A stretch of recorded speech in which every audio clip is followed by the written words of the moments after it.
You, John Fitzgerald Kennedy, do solemnly swear. I, John Fitzgerald Kennedy, do solemnly swear. That you will faithfully execute the office of President of the United States. That I will faithfully execute the office of President of the United States. And will, to the best of your ability. And will, to the best of my ability. Preserve, protect, and defend the Constitution of the United States. Preserve, protect, and defend the Constitution of the United States. So help you God. So help me God.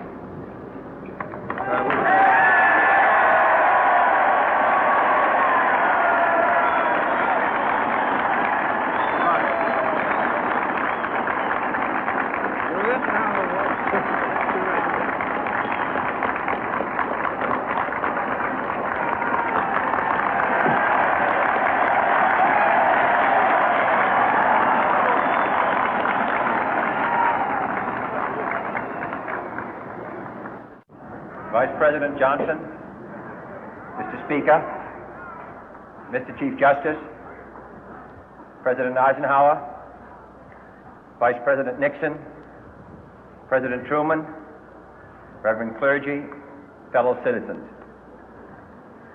We observe today not a victory of party, but a celebration of freedom, symbolizing an end as well as a beginning, signifying renewal as well as change.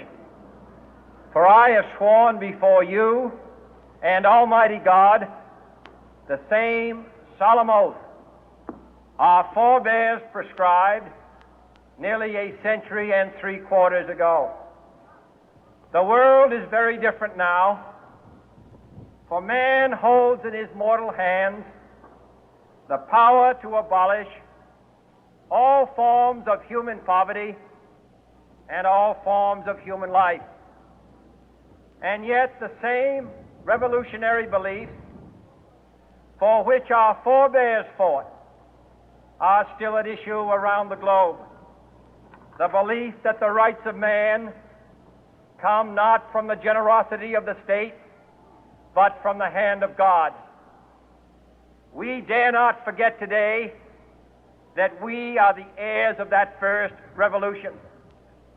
Let the word go forth from this time and place to friend and foe alike that the torch has been passed to a new generation of Americans born in this century, tempered by war, disciplined by a hard and bitter peace, proud of our ancient heritage, and unwilling to witness or permit the slow undoing of those human rights to which this nation has always been committed and to which we are committed today at home and around the world.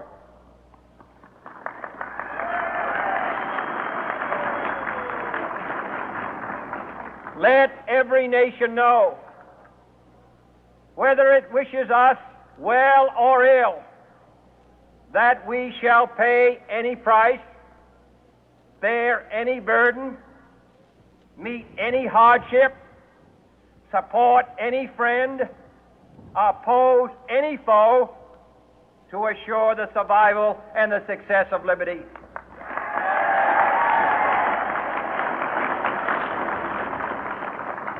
This much we pledge and more. To those old allies whose cultural and spiritual origins we share, we pledge the loyalty of faithful friends. United, there is little we cannot do in a host of cooperative ventures. Divided, there is little we can do, for we dare not meet a powerful challenge at odds and split asunder. To those new states whom we welcome to the ranks of the free, we pledge our word that one form of colonial control shall not have passed away, merely to be replaced by a far more iron tyranny. We shall not always expect to find them supporting our view, but we shall always hope to find them strongly supporting their own freedom, and to remember that in the past, those who foolishly sought power by riding the back of the tiger ended up inside.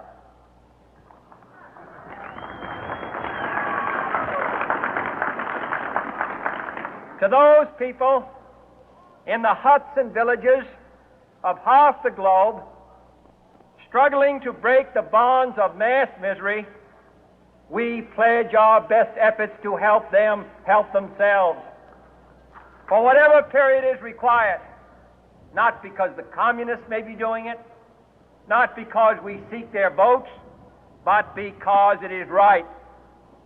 If a free society cannot help the many who are poor, it cannot save the few who are rich.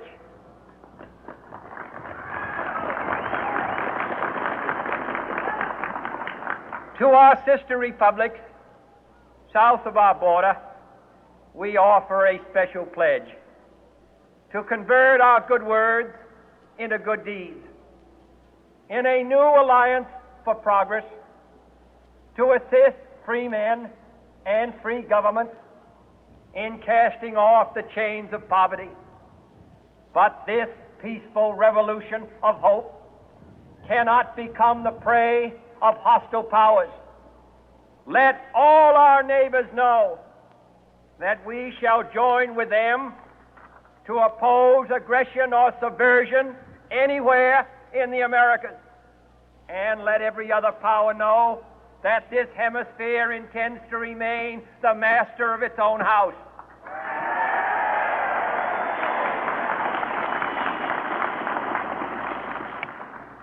To that World Assembly of Sovereign States, the United Nations, our last best hope, in an age where the instruments of war have far outpaced the instruments of peace, we renew our pledge of support to prevent it from becoming merely a forum for invective, to strengthen its shield of the new and the weak, and to enlarge the area in which its writ may run.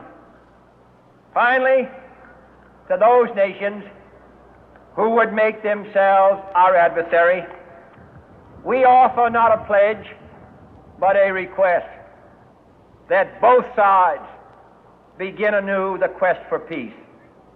Before the dark powers of destruction, unleashed by science, engulf all humanity in planned or accidental self-destruction, we dare not tempt them with weakness, for only when our arms are sufficient beyond doubt can we be certain beyond doubt that they will never be employed.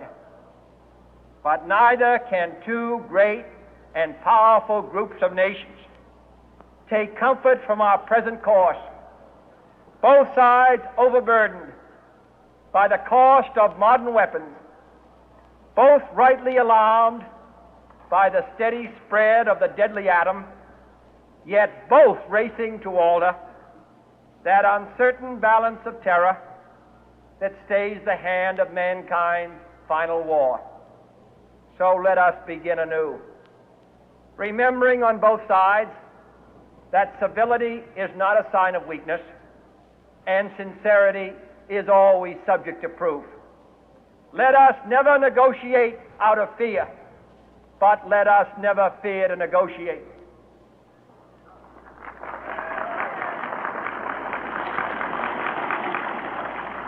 Let both sides explore what problems unite us, instead of belaboring those problems which divide us.